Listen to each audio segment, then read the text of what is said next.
Sir. The next talk will be conducted by Dr. R.L. Kamath, Chief Interventional Cardiologist, KMC Mangalore, on the topic Brugada and long QTC. Dr. R.L. Kamath.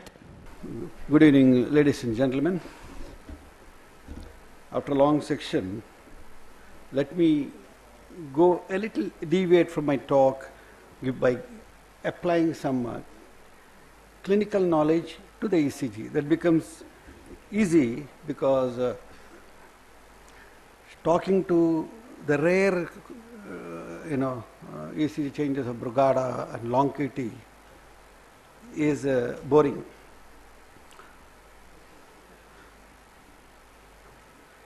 A 30-year-old man comes to the emergency room following an episode of syncope. His wife says, "He was perfectly all right, doctor. He was watching a TV, collapsed half a minute, and then he became all right." He comes to the casualty. The ECG was taken. BP, everything is stable. Clinical examination is normal. The duty doctor says, "Sir, this patient has normal except a right bun branch block. He has nothing." Absolutely normal. Then I said, "Okay, admit him. Send one cardiac enzymes." Report comes normal. He does an echo, no regional wall motion abnormality, absolutely normal. But then we kept him in the hospital. We don't know the cause of syncope. Next morning he says, "I'm only 30, I'm going." Fine. Trop test is negative, echo is normal.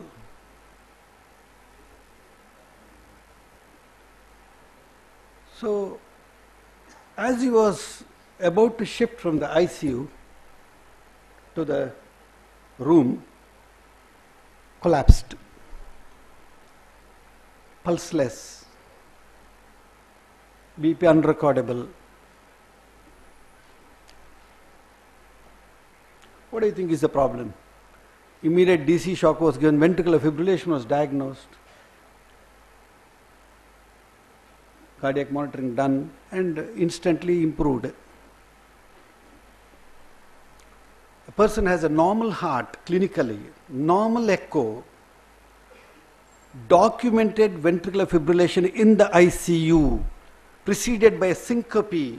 What is the diagnosis? This RBB is not a simple RBB. You watch that. This is a very peculiar RBBB. Peculiar. You can see here. This is what is called as Brugada syndrome. Brugada. They are the three brothers who in 1991 diagnosed this condition, where it was published in 1992, and this goes by their name, three brothers who are cardiologists, and Brugada. You can see this. There are two types, type 1 pattern. You see, this is lead V1, ST elevation, and this is another type in lead V1. Now, what is the danger of this? When you said structurally normal heart, nothing on examination, these are the possibilities. They are all rare condition. Intermittent congenital or drug-induced long QT syndrome, ventricular fibrillation, catecholamine sensitive polymorphic ventricular tachycardia, sudden coronary spasm, arrhythmogenic right ventricle, and of course last the Brugada syndrome. I kept last because very uncommon in this part, though we have seen about a dozen patients in the last 10 years. Now somebody asked coronary spasm. The marked ST elevation, within half an hour the ST segment has become normal. Is it an MI? I'm telling you, in the present scenario, this you can immediately say, if you have an echo machine in the ICU or in the casualty, it's a 1 minute job. It's only 1 minute. If you have marked ST elevation, do an echo, if it is myocardial infarction, coronary spasm,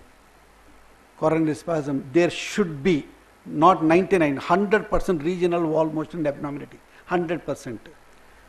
Coronary spasm is relieved, spasm goes normal pumping, means you can see the value of echocardiogram in the casualty or in the ICU. Instant, it takes only 1 minute, put the probe, do the long axis, short axis, normal pumping, no myocardial infarction. Can I have ST elevation, regression? Invariably they will have spasm during the coronary, ST elevation, marked ST elevations. They will have pain. This patient whom I said had no pain. So coronary spasm is out. There are only two possibilities, arrhythmogenic right ventricular Brugada. The ECG is classic of Brugada. Now what is this condition? I am not going to highlight too much on the molecular or the genetic reason for this Brugada. The problem is, it is for you to identify who is Brugada. What Brugada syndrome, because it runs in families. And why it is dangerous? It is dangerous because he can have a syncope, he can have polymorphic ventricular tachycardia, he can have sudden death, and that is the reason why you should diagnose Brugada. Very common in Thailand, Southeast Asian countries. Several members of the same family below the age of 40, when they die suddenly, think of Brugada. In India, our study shows it's uncommon. But many people need not have all the typical features of the ST elevation or anything. But if you strongly suspect Brugada syndrome, and you have the typical ECG, check for the family members. And if they don't have the typical changes, you can make or you can make the ECG changes of Brugada syndrome by giving either injection ajamalene or flecainide intravenously, and you can reproduce the ECG changes of Brugada in people who have partial penetrance or some genes he carries of Brugada. You can make it, and these are all high risk cases. But then what to do for this type of Brugada syndrome, what to do? We have no idea. Possibly we must ask Dr. Green here, who is sitting here from Canada. He may give some answer for Brugada. Often when you have Brugada syndrome like this, the case which I said, collapsed ventricular fibrillation, you have no medicines available to you to help him. He requires probably an ICD implantation. Internal defibrillators to be implanted, because we have no other choice left. Can I, if a Brugada syndrome patient you are detected, can I do EP study and find out whether he is a high risk case? Maybe 20%. So majority of the electrophysiologist will attempt, but final, no. I'm not very sure. What about Green? What do you think? Is the EP study you do in all cases of Brugada if they are asymptomatic? Exactly. There are certain people who do EP studies to find out whether he is the candidate for sudden death. Whether not many people do it, as Green said, but I agree with him. But what to do if there is a family history of sudden death? And if the patient has sudden history of syncope, there's no point in wasting time. You advise him straight away. These are all various criteria given. It is only for electrophysiologists to apply these things. Your aim should be, once you detect Brugada, see whether he is a case for, based on the history which is available, family history and family history of sudden death and history of previous, straight away send him for electrophysiologist. I'm not an electrophysiologist, but you can warn the family that he will always have the risk of dying suddenly due to ventricular fibrillation and ventricular tachycardia. Now, that's only as far as Brugada is concerned. Let me go to the next topic, long QT. This also, here also I'll give a short case history. This is very helpful for physicians as well as the PGs here, how to arrive at a diagnosis and what clinical situation you can think of long QT. We have a 36-year-old lady who had a elective cesarean. When I say elective cesarean, presumably she is all right. She has been fully evaluated, pre-anesthetic, perfectly all right. 7th day discharge, happy. 10th day returns with the fever,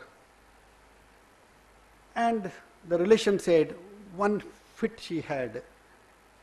Fine. Chest X-ray shows a small pneumolytic patch.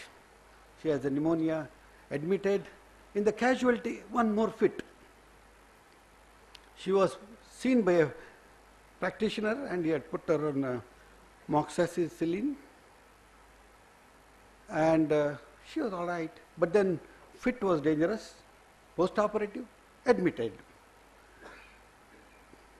2 days later, she had a fit in the room. No reason, shifted for MRI of the head. While shifting to the MRI, at the entrance, cardiac arrest. One fit, cardiac arrest. No pulse, no BP. Most of the cases in KMC, when we transfer from, we have a oxygen, monitor, everything ready. And in the MRI, we have a defibrillator. Monitor shows. You see what it is? It is ventricular fibrillation. Ventricular fibrillation.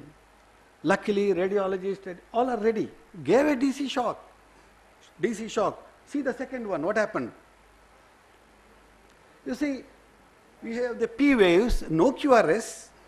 All the P waves are there, QRS is not there. Ventricular standstill. Last one, it has picked up. You can see the last one. What is happening, man? It is also having some standstill here. Anyway, picked up. So, the recovery is instant after the DC shock. Ventricular fibrillation is documented. DC shock given, recovered completely. In the meantime, intubation was also done. Within 3 or 4 minutes, extubated, patients fully conscious. The nurse has taken blood for routine investigation. Potassium comes as 2.7. Fine. What is it? Now, so this is the ECG, one strip I am showing you. This lower ECG was the ECG taken when she was admitted, and the upper one immediately after the cardiac arrest. What do you see here? You see the top one is after the cardiac arrest. The top one shows classic QT prolongation. The lower one, QT is almost normalized. So what was the diagnosis? In the beginning, when the patient had a fit, the diagnosis offered in a post-operative pregnant lady, drug-induced reduction of Scheizer's threshold by moxifloxacin, maybe a intracranial venous thrombosis, it may be an eclampsia, or it may be an epilepsy. The diagnosis is long QT. She had ventricular fibrillation, ventricular tachycardia, cardiac arrest, and she was about to die. Thanks, she was in the hospital. Otherwise, what is the reason for that? Long QT is responsible for what? For the arrhythmias. Could be either congenital or acquired. In this patient, is it congenital or acquired? Most likely it is acquired. She may be having some genes. There are some 250 mutations, the genes which can give rise to long QT. So we really don't know to study their gene pattern and molecular pattern, because there are very few centers, even in United States, there are very few places where you can do the gene study. But as far as we are concerned, this patient has a long QT, documented ventricular fibrillation, DC shock given. Now, what is the reason for this long QT? This lady, she was on Moxa. 2, she had a hypokalemia. Both are notorious in giving rise to the long QT. I said long QT, dangerous thing. It can give rise to syncope. Syncope can give rise to fits, ventricular tachycardia, ventricular fibrillation, and what is called as torsade de pointes. A torsade. French people say torsade. We don't say torsade de pointes. They say torsade de pointes. It's a French word. So we call it as torsade. We are neither French nor British. We say torsade. Torsade. Easy. Now, both congenital ones are very rare. This is called a Romana, and it is a Jervell. Jervell is often associated with the deafness. Pediatricians know, most of them they present during the younger age, 10 to 15. And acquired is due to so many conditions. I am just giving you this because this is all mostly theoretical for postgraduates to know, but since in a given short 15 minutes of time for me, I thought it is better to give 2 case histories and show you the typical ECGs, so that you can now detect in both the cases, Brugada as well as long QT. It is the physician's role to identify the case and execute what is to be done. Now your level is, now for congenital QT, what will I do? This is a defect is in the channels, the sodium and potassium channels in the cell. Sodium is loaded in the cells. Some of the cases, they die during exercise. Some of the cases, interestingly, they develop a VT or polymorphic when they hear some strange loud noise. Let us say you are in a silent room, suddenly you have a phone call, cardiac arrest. People jump in the swimming pool. Mind you, 20 years ago we have lost a very good physician, jumping dead, only the body came out. Most probably he must have had a long QT, which see, after loose motion or something, people, they don't take magnesium, they don't take potassium, QT has broadened, ventricular fibrillation, and what has happened? Swimming means he has gone, it's an exercise. You are doing an exercise, inside dead. Now, in view of all these things, it is mandatory that we identify the patients we should first know what are the reasons. There are some medicines we are responsible for. The doctor is also responsible for making this QT little prolonged. There are so many medicines. I don't know whether I have it. Let me see. So many medicines are responsible for okay. Oh, fine.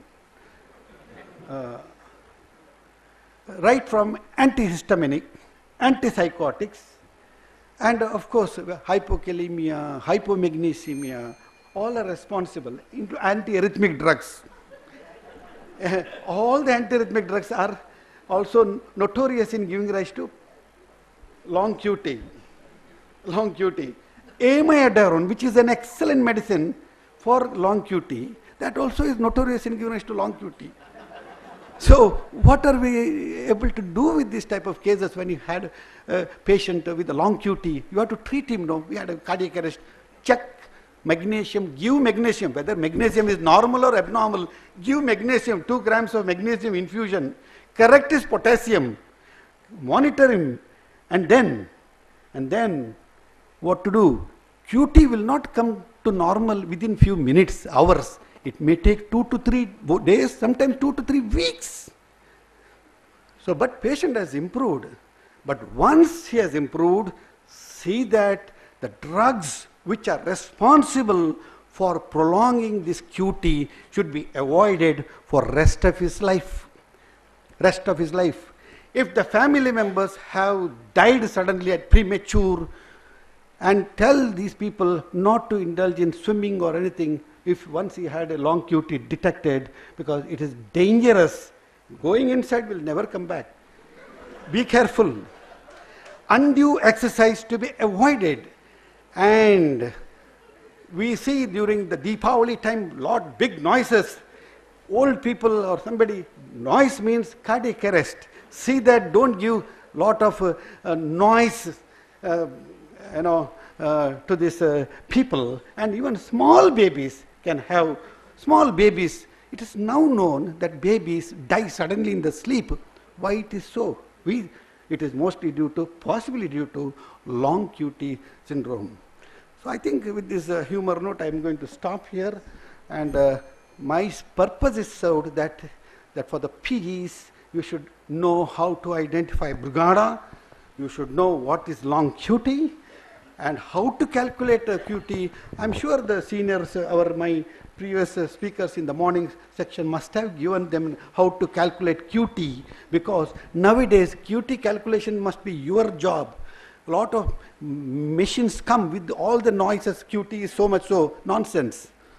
So the machines which give QT is an overall picture of QT. So you identify, and that's it. My purpose is served. Thank you. Thank you, sir. I now request Dr. Veena Pinto, Assistant Professor, FMMC, to hand over a certificate of appreciation to Dr. R.L. Kamath. Thank you, sir.